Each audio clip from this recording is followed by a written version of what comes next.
तो अब हम आगे बढ़ते हैं और देखते हैं कि जो भी हमने इसके पहले डिवीज़न किया टेंस का, उसमें हमने क्या किया था कि एक चैलेंज के रूप में हमने बात किया था इंडेफिनिट्स। मीन्स सबसे पहले हमें इंडेफिनिट्स को क्लियर करना है, present indefinite, past indefinite, future indefinite. तो पहला स्टेप, फर्स्ट स्टेप हम लोग कंप्लीट करने जा रहे हैं प्रेजेंट इंडेफिनिट। यह टेंस इतना इंपॉर्टेंट है कि अगर इसे आपने अच्छे से कंप्लीट कर लिया तो श्योर रहिए आप इंग्लिश में कभी पीछे नहीं जाएंगे, हमेशा आप आगे बढ़ेंगे, इंप्रूव करेंगे। This is considered the most important tense. यह सबसे पहला स्टेप लेकिन सबसे इंपॉर्टेंट है। क्यों? धीरे धीरे करके हम लोग बातें करेंगे। तो जब भी हम लोग टेंस के बारे में बात करते हैं तो सबसे पहले दो चीजें आती है। The first one is identification and the second one is rule. Identify कैसे करेंगे कि कोई टेंस हम लिख रहे हैं, कोई सेंटेंस हम लिख रहे हैं, वह प्रेजेंट इंडेफिनिट है या नहीं, कैसे आइडेंटिफाई करेंगे, और उसके बाद रूल क्या लिखेंगे, उसको इंग्लिश में कैसे बनाएंगे। तो सबसे पहला काम है हमारे अपने लैंग्वेज में समझना कि यह प्रेजेंट इंडेफिनिट क्या है, क्योंकि रूल जो है वह इतना इजी है। जो मैंने आपको बताया subject verb object other words पूरे लाइफ में वह सेम चलना है, तो रूल्स बार बार चेंज नहीं होता। लेकिन अगर हम अपने ही लैंग्वेज में कंसेप्ट को नहीं समझेंगे तो प्रॉब्लम होगा, हमें कौन सा चीज कहां यूज करना है यह समझ में नहीं आएगा। इसलिए सबसे पहले आइडेंटिफिकेशन के बारे में बात करते हैं, हम अपने लैंग्वेज में बात करते हैं।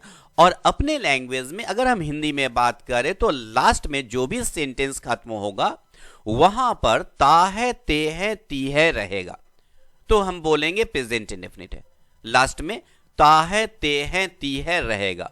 वे लोग बाजार जाते हैं, हम लोग यहां अंग्रेजी सीखते हैं, ते हैं। वह यहां आती है, ती है। वह एक कुर्सी तोड़ देता है, ता है।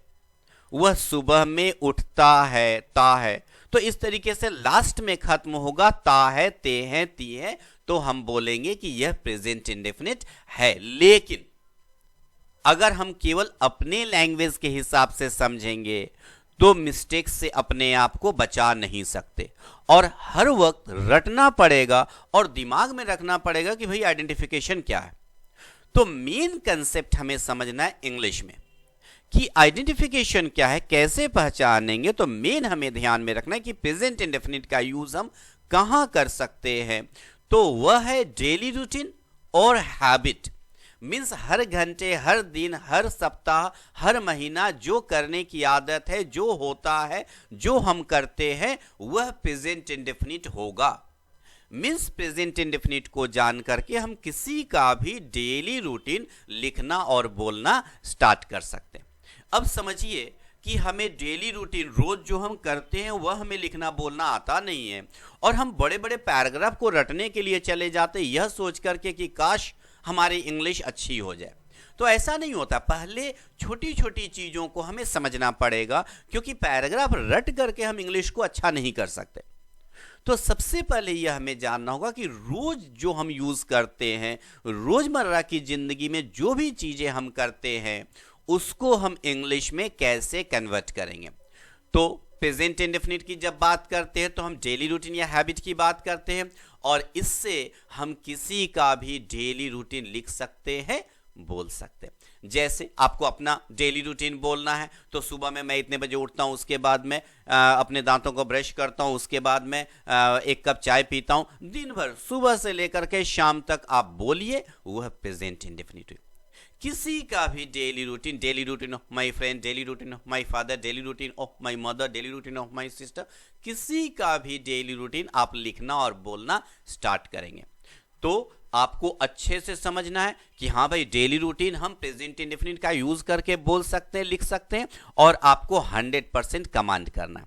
तो अब बात है इंग्लिश में इसको कैसे लिखेंगे, रूल क्या होगा, उसके बारे में बात करते हैं।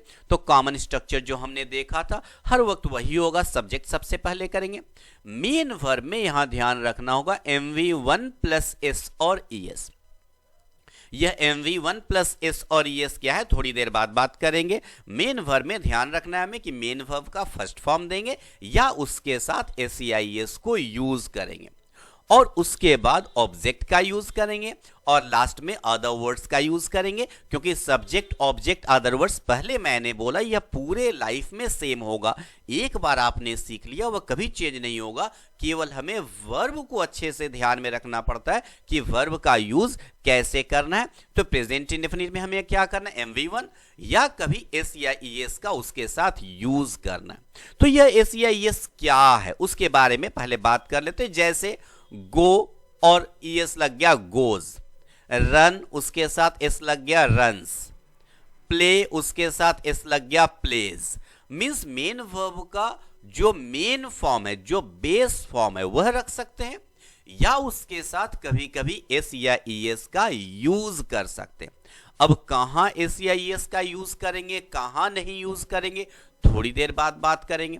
लेकिन उससे पहले यह समझ लेना है कि मैंने कॉमन स्ट्रक्चर जब बोला था उसमें आपको मैंने बोला था कि subject verb object other words common structure है, यहां पर भी वही है। लेकिन वर्ब में मैंने क्या बोला था, small verb plus main verb. इसको अच्छे से ध्यान में रखिए, this is the most important thing. यह सबसे इंपॉर्टेंट चीज है अपने दिमाग में रखने के लिए, क्योंकि यही टेंस आपको प्रॉब्लम क्रिएट करेगा। हम हर वक्त भूल जाते हैं कि small verb plus main verb means verb का दो वर्ब हमें यूज करना, small verb plus main verb. यहां पर स्मॉल वर्ब हमें नहीं दिख रहा है, तो भाई क्या स्मॉल वर्ब नहीं है? तो जब भी हम टेंस की बात करेंगे, मेन वर्ब की बात करेंगे, याद रखिए स्मॉल वर्ब होना ही है, स्मॉल वर्ब होगा ही। तो यहां पर भी स्मॉल वर्ब है लेकिन छिपा हुआ है। क्या छिपा हुआ है? तो स्मॉल वर्ब के रूप में डू या डज यहां पर छिपा हुआ रहेगा। कहां यूज करेंगे, थोड़ी देर बाद बात करेंगे, स्टेप बाय स्टेप सीखना चाहिए। तो स्मॉल वर्ब के रूप में अभी हमें क्या ध्यान रखना है कि डू या डज छिपा हुआ है। जैसे MV1 प्लस S या ES है, उसी तरीके से डू है और उसमें ES जब लगा हुआ है तो डज हो गया। तो मेन वर्ब का फर्स्ट फॉर्म यूज करेंगे या S या ES का यूज करेंगे, और जहां मेन वर्ब का फर्स्ट फॉर्म यूज करेंगे वहां डू छिपा हुआ है, और डू में ES लगा हुआ मींस डज हो गया। मींस जहां गो अगर लिखेंगे तो डू छिपा हुआ है, रन अगर लिखेंगे तो डू छिपा हुआ है, प्ले अगर लिखेंगे तो डू छिपा हुआ है, और गोज लिख रहे हैं तो डज छिपा हुआ है, रन्स लिख रहे हैं तो डज छिपा हुआ है, प्लेज लिख रहे हैं तो डज छिपा हुआ है। तो यह आपको दिमाग में रखना है। मैं बार बार बोल रहा हूं कि इसको आप भूल जाइएगा और इसके कारण बार बार मिस्टेक होगा। तो स्मॉल वर्ब के रूप में क्या छिपा हुआ रहेगा, डू या डज। आप जब 12 टेंस की बात करेंगे, इन ऑल द 12 टेंसेस, सारे 12 टेंसेस में अगर मेन वर्ब है तो स्मॉल वर्ब होना ही है। केवल दो ऐसे टेंस हैं, 12 टेंस में केवल दो ऐसे टेंस हैं जहां स्मॉल वर्ब छिपा हुआ रहेगा। First one is present indefinite जहां डू या डज छिपा हुआ रहेगा, और इसके बाद सेकेंड में हम जाएंगे पास्ट इंडेफिनिट जिसमें डीड छिपा हुआ रहेगा स्मॉल वर्ब के रूप में। तो यह चीज अगर आप दिमाग में सेट कर लेते हैं तो जो भी हमारा मिस्टेक्स है वह कंट्रोल हो जाएगा। और मैंने बोला केवल दो टेंस है और यही दो टेंस आपको प्रॉब्लम क्रिएट करेगा, present indefinite and past indefinite. इसलिए अच्छे से प्रेजेंट इंडेफिनिट को कंप्लीट कीजिए। अगर प्रेजेंट इंडेफिनिट में डू डज अगर ध्यान में आ गया कि स्मॉल वर्ब छिपा हुआ है, तो पास्ट इंडेफिनिट में भी ध्यान में रहेगा कि डिड छिपा हुआ है। तो अब स्टेप बाय स्टेप हम बात करते हैं। पहले बात करते हैं कि S या ES का यूज करेंगे कहां, उसके बाद में बात करेंगे कि डू या डज का यूज कहां करेंगे। लेकिन पहले बात करते हैं कि कहां पर हम MV1 का यूज करेंगे और कहां पर S या ES का यूज करेंगे। तो सबसे पहले बात करते हैं कि S या ES का यूज हम किस कंडीशन में करेंगे, कहां पर करेंगे, कैसे करेंगे।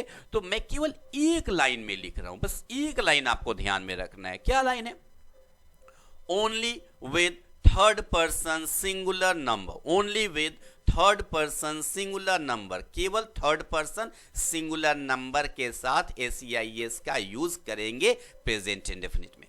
केवल थर्ड पर्सन सिंगुलर नंबर के साथ S या ES का यूज करेंगे। केवल एक लाइन ध्यान में रखना। अगर यह एक लाइन ध्यान में रखते हैं तो ऑटोमेटिकली इसका मतलब हुआ कि फर्स्ट पर्सन के साथ मीन्स आई वी के साथ एस का यूज नहीं करेंगे, MV1 देंगे। सेकेंड पर्सन के साथ एस का यूज नहीं करेंगे मीन्स MV1 देंगे, बेस फॉर्म देंगे, यू के साथ बेस फॉर्म देंगे। Only with third person singular number क्या क्या है भाई, वह भी मैं लिख दे रहा हूं, ही, शी, इट या कोई सिंगुलर नेम हो तो बस उसके साथ हम एस या ईएस का यूज करेंगे डेली रूटीन या हैबिट के लिए। अगर प्लूरल हो जाए मीन्स दे या एक से ज्यादा नाम हो जाए तो हम एस या ईएस का यूज नहीं कर सकते। तो अगर मैं बोल रहा हूं कि only with third person singular number, इसका मतलब हुआ फर्स्ट पर्सन के साथ एस या ईएस का यूज नहीं करेंगे, सेकंड पर्सन के साथ एस या ईएस का यूज नहीं करेंगे, थर्ड पर्सन प्लूरल के साथ एस या ईएस का यूज नहीं करना है। कहां एस या ईएस का यूज करना है, only with third person singular number के साथ मीन्स ही, शी, इट या कोई सिंगुलर नेम के साथ। अब चलिए एक एग्जांपल के जरिए समझते हैं कि कहां पर गो का यूज करना है, किस पर्सन के साथ गो का यूज करना और किस पर्सन के साथ गोज का यूज करना है। तो आई वी फर्स्ट पर्सन है, यू सेकंड पर्सन है, ही, शी, इट या कोई भी एक नाम ले लिया गया, जैसे रमन थर्ड पर्सन सिंगुलर है और एक से ज्यादा पर्सन हो जाए तो दे। तो हमने क्या बात किया, कहां पर एस या ईएस का मीन्स गोज का यूज कहां करेंगे भाई, only with third person singular number means he, she, it, Raman. इसको दिमाग में सेट कीजिए, जरा सा भी 1% भी आपका मिस्टेक या कंफ्यूजन नहीं होना चाहिए।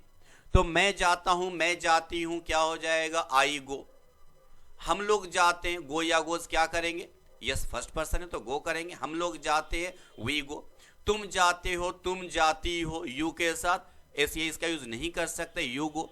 कहां एस या ईएस का यूज करेंगे, केवल थर्ड पर्सन सिंगुलर नंबर के साथ। तो क्या हो जाएगा, ही गोज वह जाता है, शी गोज वह जाती है, इट गोज यह जाता है, रमन गोज रमन जाता है।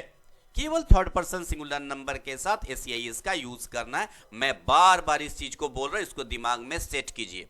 एस और ES will be used only with third person singular number, केवल यह थर्ड पर्सन सिंगुलर नंबर के साथ यूज होना है और कहीं भी नहीं। और दे प्लूरल हो गया तो उसके साथ गो का यूज करेंगे, MV1 का यूज करेंगे।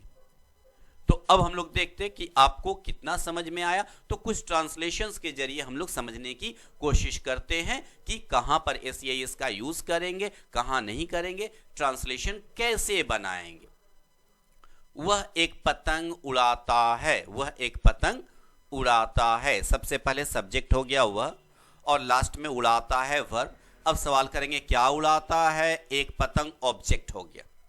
मीन सेंटेंस कैसे बनेगा, सबसे पहले सब्जेक्ट की इंग्लिश वह हो गई ही। अब उड़ाता है फ्लाई, तो अब ही के साथ फ्लाई देंगे या फ्लाइज देंगे, तो यहां पर ही के साथ फ्लाइज करेंगे। यहां ध्यान में रखना है y will be converted into I and then es will be added flies, he flies। क्या उड़ाता है भाई, ऑब्जेक्ट हो गया अ काइट, तो एक सेंटेंस आपका बन गया he flies a kite। मैं यहां अंग्रेजी सीखता हूं, सब्जेक्ट क्या हो गया मैं, वर्ब क्या हो गया सीखता हूं। क्या सीखता हूं, अंग्रेजी ऑब्जेक्ट हो गया और यहां लास्ट में चला जाएगा अदर वर्ड्स हो गया। तो सबसे पहले सब्जेक्ट की इंग्लिश लिखनी होगी आई, और आई के साथ सीखता हूं लर्न या लर्न्स क्या करेंगे, तो MV1 करेंगे क्योंकि यह थर्ड पर्सन सिंगुलर नंबर नहीं है तो इसलिए इसका यूज नहीं कर सकते। आई लर्न, ऑब्जेक्ट क्या हो गया इंग्लिश, और अदर वर्ड्स क्या हो गया हियर। बस एक एक वर्ड आपको यूज करते जाना है। जो आपने बेस सीखा, अगर बेस आपका अच्छा है तो बड़े से बड़ा सेंटेंस आप आराम से बना सकते हैं, सॉल्व कर सकते हैं। नंबर 3, मेरी माँ सुबह में चाय बनाती है, सब्जेक्ट क्या हो गया मेरी माँ, वर्ब क्या हो गया बनाती है। क्या बनाती है, चाय, चाय ऑब्जेक्ट हो गया और सुबह में अदर वर्ड्स हो गया, लास्ट में चला जाएगा। माई मदर, सब्जेक्ट हो गया माई मदर, बनाती है मेक या मेक्स। माई मदर क्या हो गया third person singular number, my friend, my mother, my brother, my sister, my father. तो वह किसी एक पर्सन के बारे में हम बात कर रहे हैं तो वह थर्ड पर्सन सिंगुलर नंबर हो गया, तो इसलिए इसका यूज करेंगे। माई मदर मेक्स, ऑब्जेक्ट क्या हो गया क्या बनाती है T, my mother makes T, और अदर वर्ड्स हो गया इन द मॉर्निंग। और एक सेंटेंस देख लेते हैं, वे लोग इस कुर्सी को तोड़ देते हैं। वे लोग इस कुर्सी को तोड़ देते हैं। सब्जेक्ट क्या हो गया? वे लोग। वर्ब क्या हो गया? तोड़ देते हैं। क्या तोड़ देते हैं? इस कुर्सी को। पूरा ऑब्जेक्ट हो गया। तो सबसे पहले वे लोग के लिए दे, और दे जो है वो थर्ड पर्सन सिंगुलर नहीं है, थर्ड पर्सन प्लूरल है। तो तोड़ देना ब्रेक, तो क्या करेंगे? MV1 का यूज करेंगे, break. They break this chair. They break this chair. वे लोग इस कुर्सी को तोड़ देते हैं। अब अच्छे से समझिए, अगर पहला जो है ही है तो फ्लाइज हुआ, आई है तो लर्न हुआ, माई मदर है तो थर्ड पर्सन सिंगुलर मेक्स हुआ, और थर्ड पर्सन प्लूरल दे हो गया तो ब्रेक हो गया। मींस फ्लाइज के साथ आपको क्या ध्यान रखना? ड छिपा हुआ है। लर्न के साथ डू छिपा हुआ है। मेक्स के साथ क्योंकि एसीआईएस है तो ड छिपा हुआ है, और ब्रेक MV1 है तो डू छिपा हुआ है। ये आप ध्यान में रखिए और बड़े बड़े सेंटेंस बनाइए, और इसके बाद हम लोग धीरे धीरे बात करेंगे कि डू या डज का यूज आखिर होगा कहां। लेकिन सबसे पहले जो अफर्मेटिव या सेंटेंसेस है, बहुत सारा सेंटेंस बनाइए और अपने आप को चेक कीजिए आपका प्रेजेंट इंडेफिनिट क्लियर है या नहीं। आपके लाइफ में सबसे ज्यादा यूज होने वाला टेंस यही है। प्रेजेंट इंडेफिनिट ही हमारे लाइफ में सबसे ज्यादा यूज होता है। तो सीखते रहिए, आगे बढ़ते रहिए। Thank you.